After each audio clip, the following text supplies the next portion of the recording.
If you've been wondering why your legs feel heavy by the end of each day, why swelling in your ankles seems worse than it used to be, or why those visible veins on your legs keep getting more pronounced, what I'm about to share in the next few minutes could completely change how you understand circulation after 60, and more importantly, there's a specific sequence of movements that vascular specialists now emphasize for protecting your veins before damage becomes irreversible. So stay with me, because by the time we reach the end, you'll discover why the exercise ranked number 1 is the single most important movement for your leg health that almost everyone overlooks. Let me be very direct with you right now. Nerve health and circulation are connected in ways most people never consider.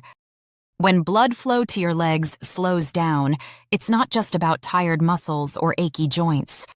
Your nerves depend on that circulation too.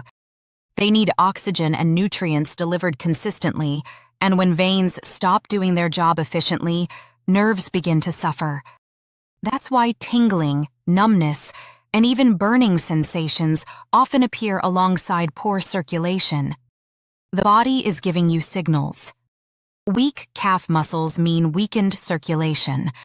Stiff ankles mean restricted blood flow. And when movement stops, everything gets worse. Here's what most people don't realize. Varicose veins and circulation problems don't develop overnight. They build quietly over years. And during that time, your body is compensating. But after 60, that compensation starts to fail. If you're watching this right now and you've felt any of these symptoms, if you've noticed changes in your legs that concern you, do yourself one favor before we continue. Hit that subscribe button and turn on the notification bell, because this channel is dedicated to giving you the exact movements, the evidence-based strategies, and the honest truth about protecting your mobility and independence after 60. And trust me, the information coming in future videos could save you from limitations you never saw coming. So subscribe now, and let's keep going. Now let me walk you through 5 exercises ranked from helpful to absolutely critical. These aren't random stretches.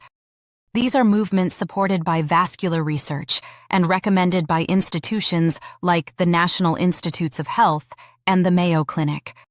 And exercise number 1, the one we'll finish with, is the exercise that makes the biggest difference for almost everyone. Let's start with number 5. Ankle pumps are one of the simplest movements for circulation, and that simplicity is exactly why they work. When your feet stay still for long periods, blood begins to pool in your lower legs. Gravity pulls it downward. Pressure builds inside the veins. Swelling increases slowly. Over time, this constant pooling weakens vein walls and strains already fragile valves. Ankle pumps interrupt that process. The movement is straightforward. You pull your toes upward toward your body, then point them away.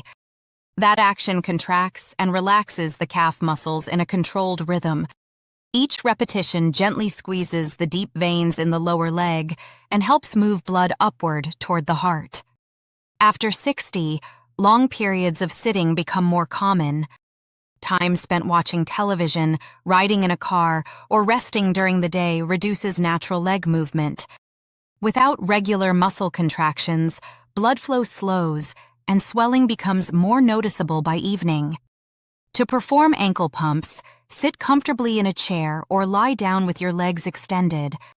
Slowly pull your toes up toward your shins, then point them away. The motion should be smooth and controlled. Avoid rushing. The goal is steady circulation, not speed. Start with 15 to 20 repetitions per foot. Rest briefly, then repeat. These can be done multiple times per day, especially after long periods of sitting. Number 4 brings us to swimming or water walking. This is the exercise many seniors overlook simply because it feels too gentle. But for circulation and vein support after 60, water-based movement offers something land exercises cannot. Water pressure naturally compresses the legs. That external pressure helps push blood upward, reducing pooling in the lower limbs almost immediately. At the same time, movement in water activates muscles without joint strain. Swimming and water walking combine resistance and support in a way that's especially beneficial for aging legs. Every movement through water creates gentle resistance that activates the calves, thighs, and hips. Unlike land-based exercise, this resistance is evenly distributed, reducing sudden pressure spikes inside superficial veins. Water walking is often the best starting point. In waist-deep or chest-deep water, simply walking forward and backward engages the leg muscles, while water pressure supports venous return. The deeper the water, the greater the compression effect. That compression mimics the benefit of medical compression stockings, but dynamically with movement. Swimming adds another layer. Gentle strokes activate multiple muscle groups at once, improving circulation not only in the legs, but throughout the body. This exercise is especially valuable for people who experience pain, stiffness, or balance issues on land.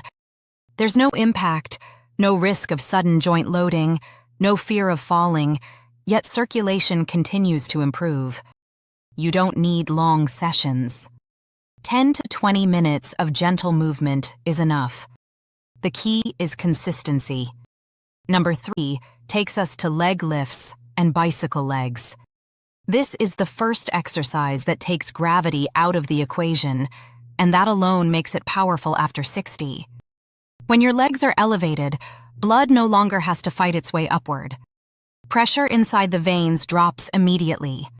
Leg lifts and bicycle legs work by combining elevation with gentle muscle activation. Instead of relying only on the calves, these movements engage the thighs, hips, and lower core. That wider muscle involvement helps move blood through deeper venous pathways that are often underused in older adults. To perform basic leg lifts, lie flat on your back on a firm surface. Keep one leg bent for support and slowly lift the other leg a few inches off the ground. Hold briefly, then lower it under control. Bicycle legs add another layer. While lying on your back, lift both legs slightly and gently mimic a slow pedaling motion. This alternating movement activates multiple muscle groups while keeping veins decompressed due to elevation. What makes this exercise especially useful after 60 is its low joint stress. There's no weight bearing, no impact, and no balance demand. Start with 1 to 2 minutes of movement and gradually build up to 5 minutes as tolerated. Number 2 brings us to ankle rotations. Ankle rotations look almost too gentle to matter, but for circulation after 60, especially when veins are already under pressure, this movement plays a critical supporting role. The ankle is one of the most important junctions in the lower leg. Multiple veins pass through this narrow area, and when the joint becomes stiff or inactive, blood flow slows dramatically. Ankle rotations work by restoring mobility and rhythm to this area. As the joint moves through controlled circles, surrounding muscles contract and relax in sequence. This creates a subtle pumping effect that keeps blood moving upward instead of settling downward. After 60, ankle stiffness becomes common. Reduced activity, previous injuries, arthritis, and long periods of sitting all limit joint movement. To perform ankle rotations, sit or lie comfortably with one leg extended. Slowly rotate your foot in a circular motion, making the circle as smooth and controlled as possible. Move clockwise for 10 to 15 rotations, then switch directions. As you rotate, focus on keeping the motion slow. Slow rotations allow muscles and veins to respond fully. And now we've arrived at number 1, the exercise that matters most. Calf raises.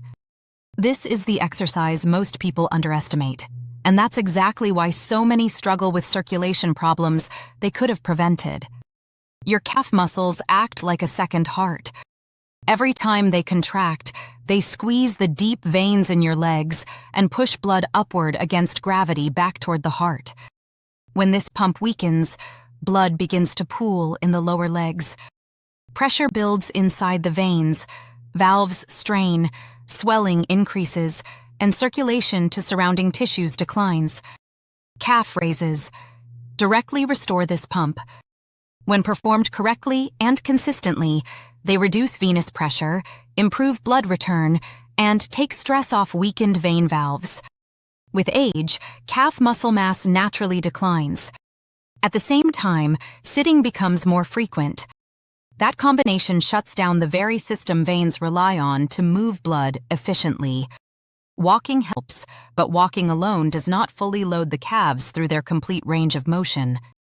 To perform calf raises safely, stand behind a chair or near a wall for balance. Keep your feet hip-width apart. Slowly rise onto the balls of your feet, lifting your heels as high as comfortable. Pause briefly at the top. Then lower your heels slowly and under control. That slow lowering phase is especially important because it increases muscle engagement and improves blood movement more effectively than quick repetitions. Begin with 10 repetitions and rest. Over time, build up to 2 or 3 sets as tolerated.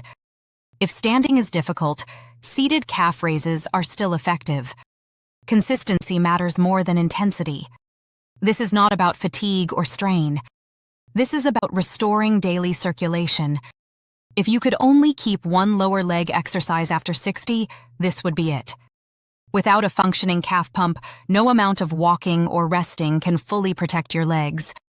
So there you have it, 5 exercises that can transform how your legs feel and function after 60. Now I want to hear from you. Which exercise are you starting today, and have you noticed circulation changes in your own legs? Drop your answer in the comments below because your experience helps others in this community. And before you go, don't miss the next video where we reveal the one wall-based movement that specialists say works better than walking for leg stability and strength after 60.